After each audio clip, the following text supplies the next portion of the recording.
How much longer should we stay here, folks? Huh?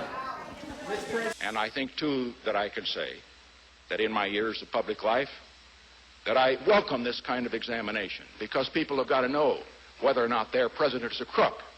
Well, I'm not a crook. I've earned everything I've got. Or do you believe that his acceptance of a pardon implies his guilt? The acceptance of a pardon, I think, can be construed by many, if not all, as an admission of guilt. Sir, if I may, the polls show that a lot of American people just simply don't believe you. That the one thing that you've had going for you more than anything else in your presidency, your credibility, has been severely damaged. Can you repair it? What does it mean for the rest of your presidency? Well, I imagine I'm the only one around who wants to repair it, and I didn't have anything to do with damaging it. Bill? All these questions about your personal life have to be painful to you and your family. At what point do you consider that it's just not worth it, and do you consider resigning from office? Never. If a CIA officer, paramilitary, or special operations soldier from the United States were captured in Iran or North Korea, and they were roughed up, and those governments said, well, they were interrogated in accordance with our interpretation of the Geneva Conventions, how would you react to that as Commander-in-Chief? You can give a hypothetical about North Korea or any other country.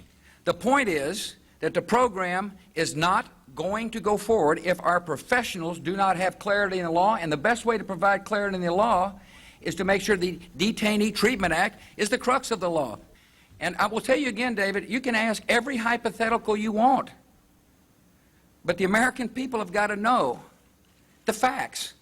As you well know, there are 4 Americans in Iran, 3 held on trumped-up charges, according to your administration, and 1 whereabouts unknown. Can you tell the country, sir, why you are content with all the fanfare around this deal to leave the conscience of this nation and the strength of this nation unaccounted for in relation to these 4 Americans? I got to give you credit, Major, for how you craft those questions. For the notion that I'm content as I celebrate with American citizens languishing in Iranian jails?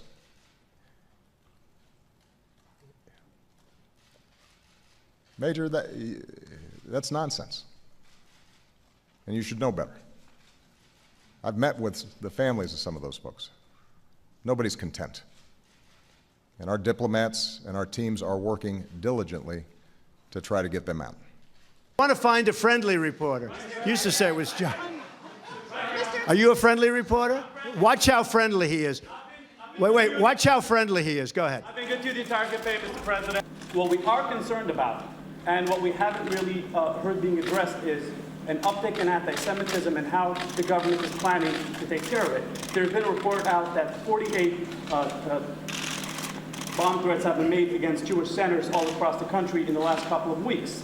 There are people who are committing anti-Semitic acts or threatening to. You see, he said he was going to ask a very simple, easy question. And it's not. It's an important. It's not. Not a simple question, not a fair question. Okay, sit down. I understand the rest of your question. Quiet, quiet, quiet. See, he lied about he was going to get up and ask a very straight, simple question. So, you know.